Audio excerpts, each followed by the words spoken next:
All right, we are off to LaConner, Washington, which is about, I think it's a little over, I'm going to say it's 69 miles. I might be wrong. We're hoping to see some daffodils when we get there. It's a huge flower growing region with daffodils and tulips. It's too early for tulips, but it should be just about right for daffodils. Are you excited, Carol? I'm excited. I'm not excited to be part of a wide angle lens though. You got to say that over there. I'm not excited to be part of a wide angle lens. Well, that is one of the sad things about driving in a car. If you're going to film in a car and you want to get two people in it, one of us has to sit on the wide end. In fact, both of us kind of. So, but I guess if you're going to enjoy both of us during our show, we're going to go wide. We're going to go wide or go home. We will be about an hour and a half en route to LaConner, and we will not make you suffer through the whole hour and a half. But there will be some big portions of it that we'll show. We're going to pull over in a minute and stop these cameras for at least half an hour. Listen to some good music while you're gone, which we can't share with you because of copyright. And we'll pick you up when we get off of Interstate 5, which is, of course, the main road between Mexico and Canada. So that's where we're going to be on today. If you're going to drive between... Watch his car. Actually, South America and Canada, you're going to hit, or South America and Alaska. And if you're a California resident, you say the 5. Yes, the 5. But here we say I-5. Right, so we're going to get on the 5 or I-5, depending upon where we live, and we'll see you soon. Alright, so we have driven, I don't know, 40 miles north on Interstate 5. But as you can see, the weather has improved greatly. It was maybe 10 miles back there. It was just pouring rain. And it was misty. It was not misty. It was pouring rain. The intensity exaggerating. Anyway, so we have driven into the sunshine, which is quite often the case up here in the LaConner area. It's in what we refer to in this area as a rain shadow. Just west of here is the Olympic mountain range, and as the weather moves this way, the clouds come against the mountains, drop all their moisture. So when they come over here, they're either gone or they have lighter moisture. So the weather is quite often really nice here in this rain shadow, where when you get to south of here, the clouds go around the mountains and you end up with a cloudy, rainy day. So we are going to get off here at the Lake McMurray exit 221 off of Interstate 5, heading for LaConner.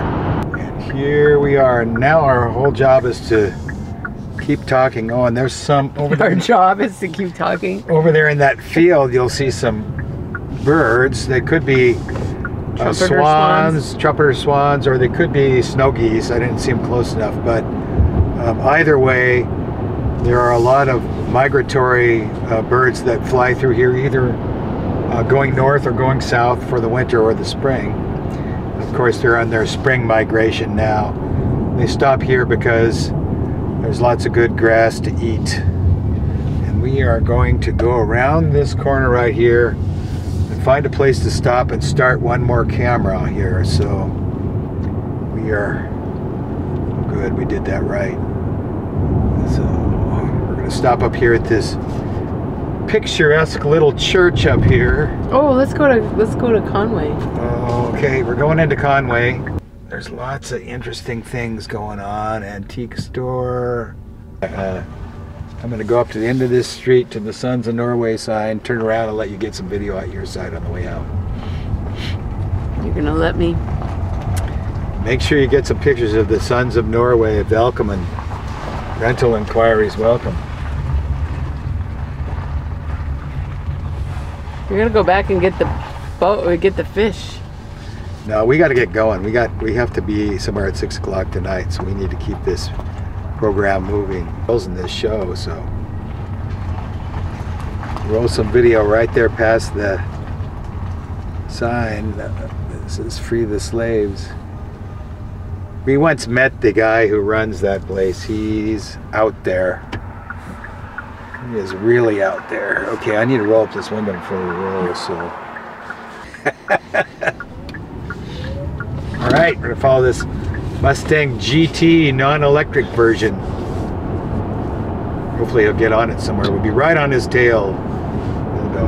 What's that family car doing on our tail?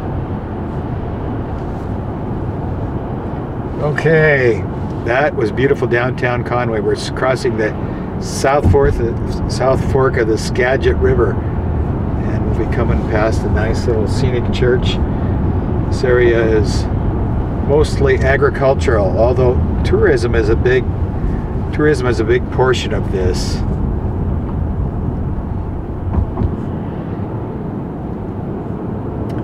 There's the Conway Lutheran Church. I expect that there are a lot of Lutherans up here.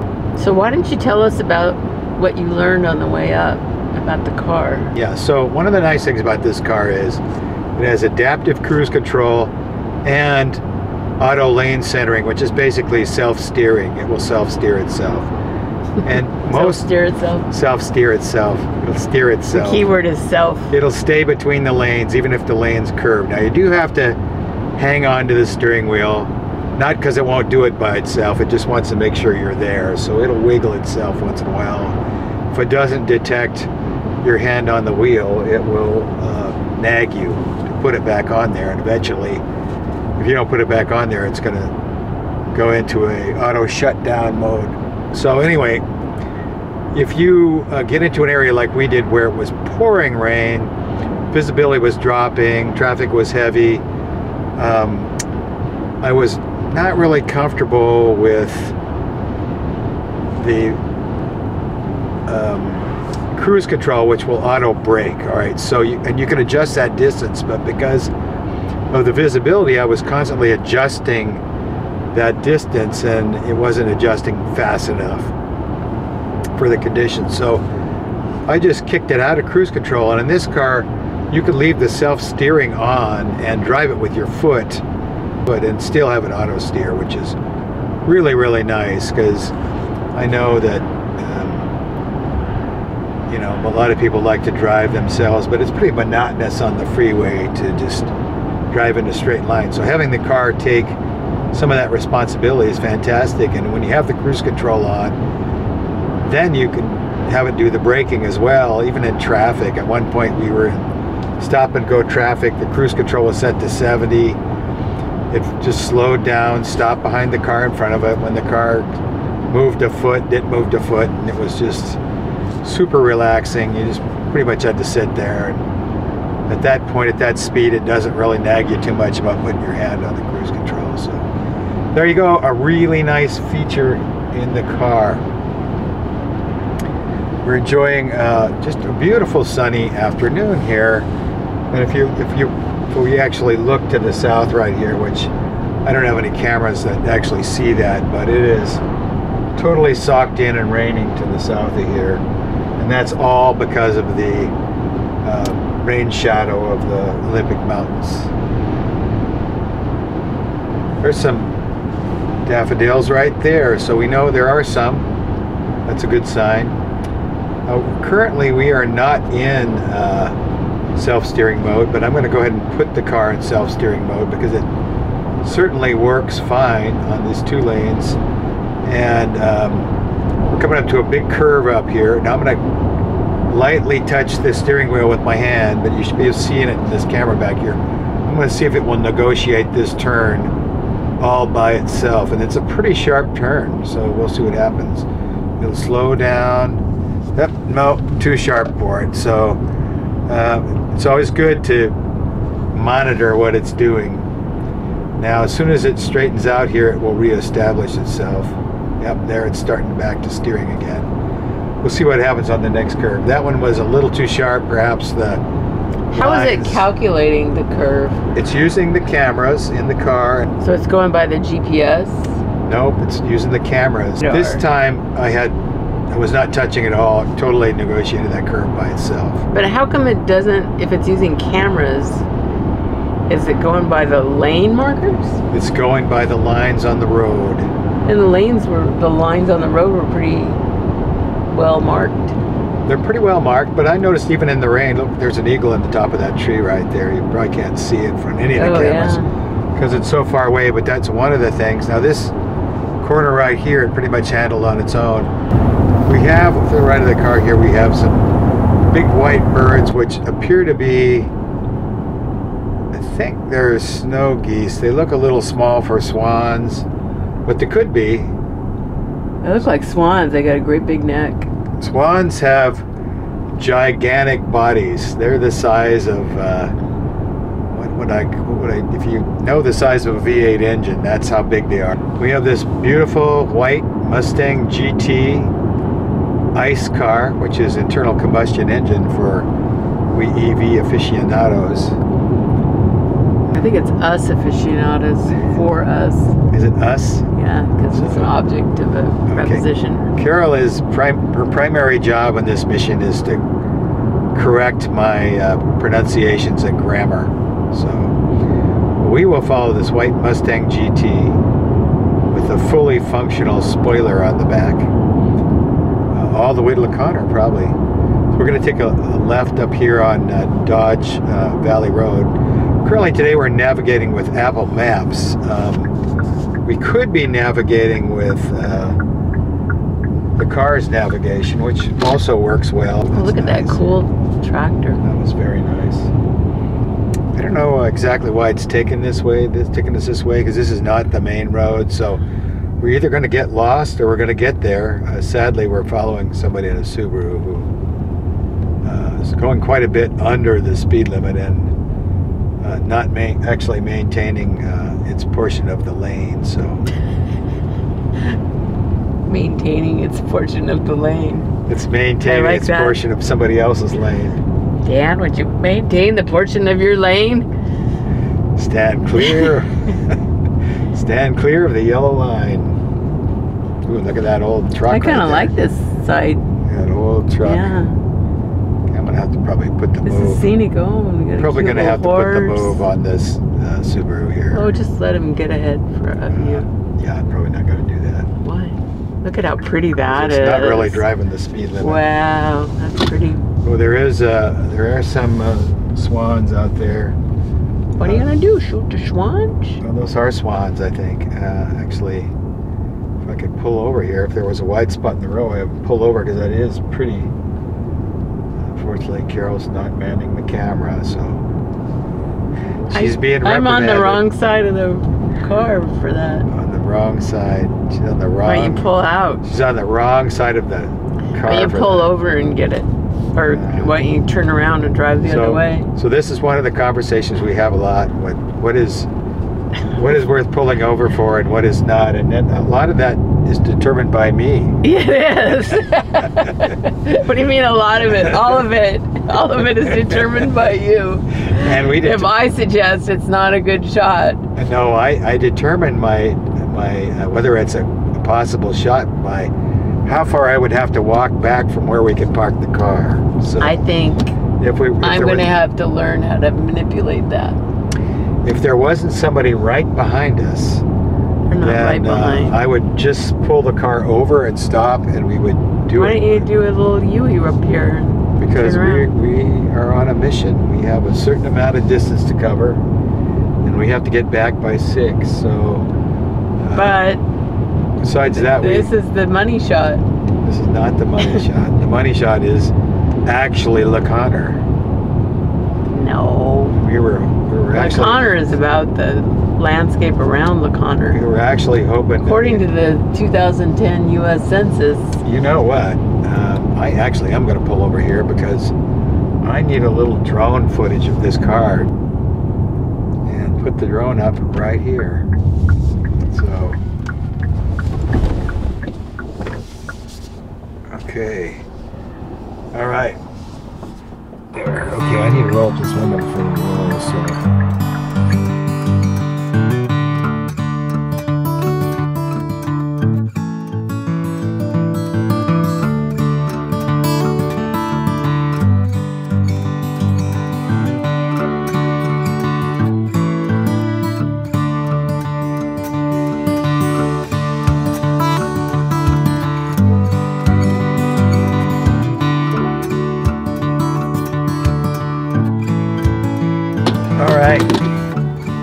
are off like a herd of turtles again. We made a quick stop. See, the weather is going, the bad weather to the south and the rain shadow is coming this way. We're gonna head on out. Ooh, look at the old Chevy pickup, the old Chevy truck. Oh, it's GMC, same thing. Part of the family. My hair got messed up because I went out and flew the drone for a second, and it is really windy out there. The drone was not being controlled very well. So we are entering La Cana, the beautiful tiny little town of La Cana. Which, Carol, do you have any historical facts on this town? I did. I learned that the first among the first non-native settlers were in the 1860s, and it was originally called Swinomish because of the Swinomish tribe, I'm assuming. Right. And then a guy named Connor bought the trading post, and he named the town after his wife, who was Louisa Ann Connor.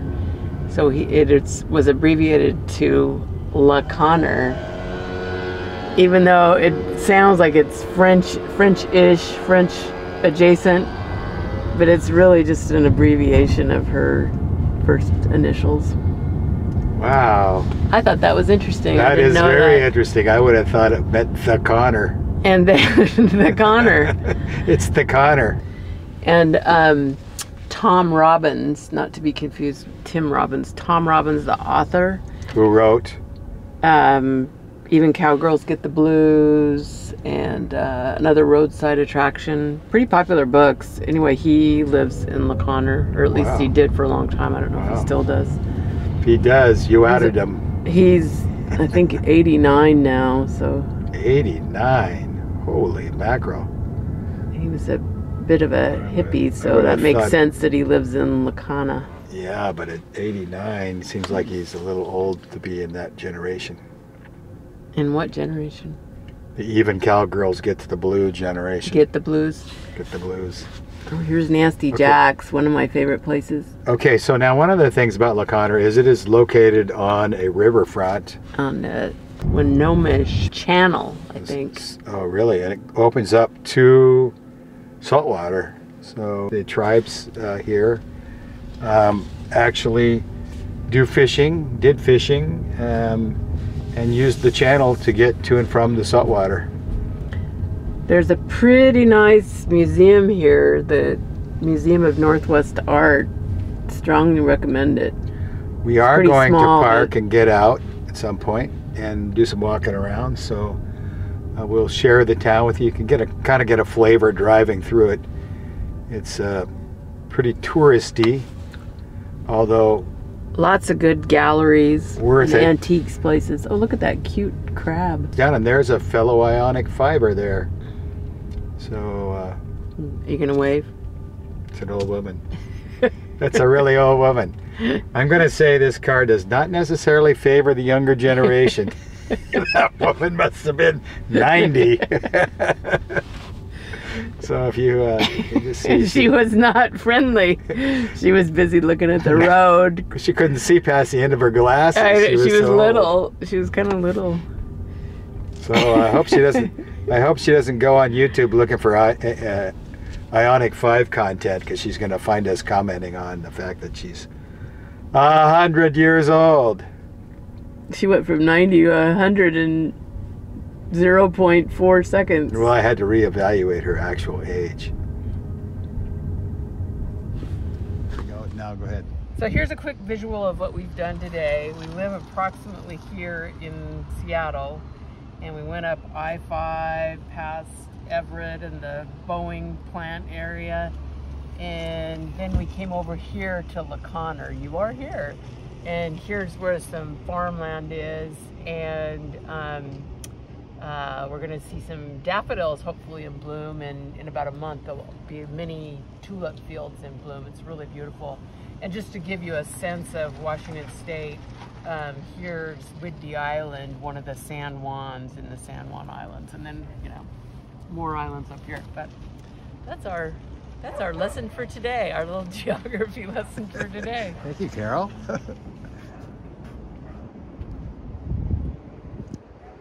This is the waterway that ends up somewhere out in the saltwater. It's a beautiful bridge right there that goes over to reservation land across the river.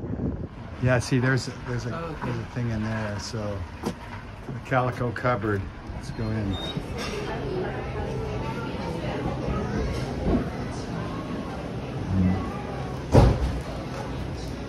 Let's see here. There looks like lots of goodies in there. Although I don't specifically see cookies. Oh, there's one right there. Chocolate chip, ginger molasses, probably the last two cookies that they have. We'd like to get those cookies.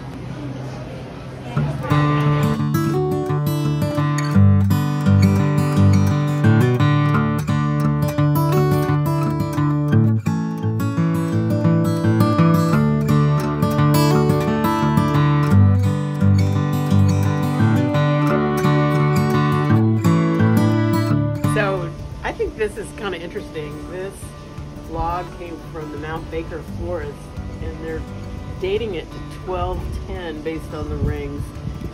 Magna Carta is signed here.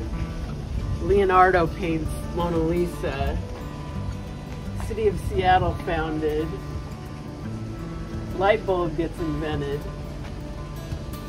Einstein's theory of relativity. Polio vaccine, and then this says 1950, so probably about 1960 something like this.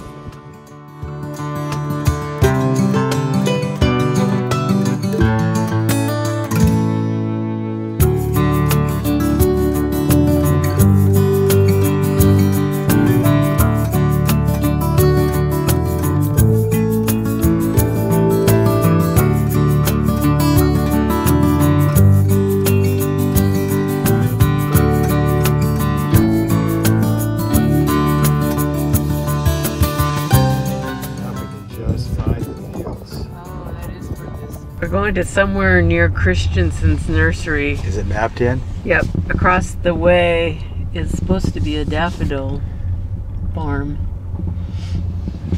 Or field, anyway. That's weird. Your map looks totally different than mine.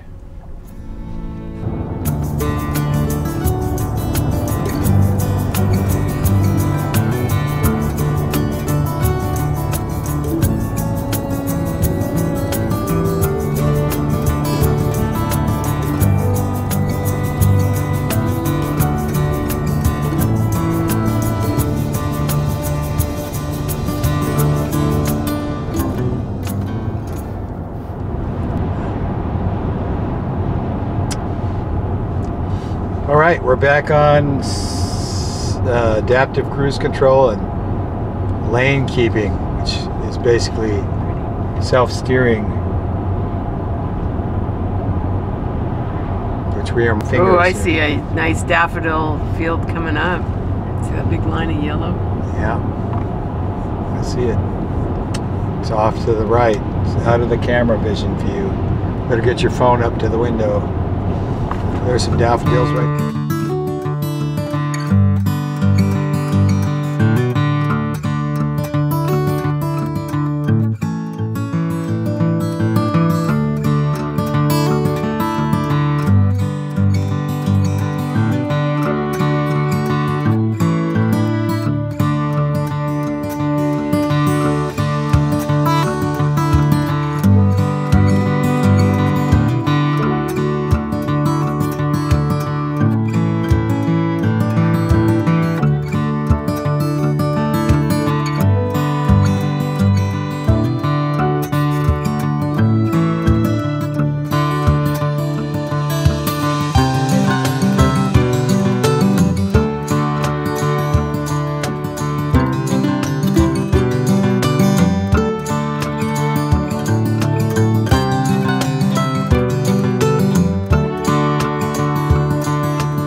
little plug out here.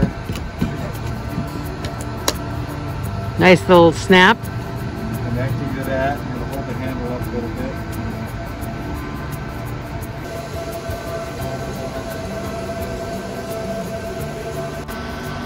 Yeah. So right now, wow, that screen is dusty. Right now we are colgating, and the reason you can see that is, what that means is the battery is not warm enough to take maximum charge. Over here on this little snowflake thing right here, as long as that snowflake's there, this thing is not going to take anything more than it's taken. Once the battery hits to a point where it's warm enough, the snowflake will go out, and then we should see a pickup in speed. But as you can see, it's only 46 degrees centigrade right now, so we couldn't have arrived with a very warm battery. So we'll be just poking along here probably for a while. If that snowflake goes out, then our speeds will pick up.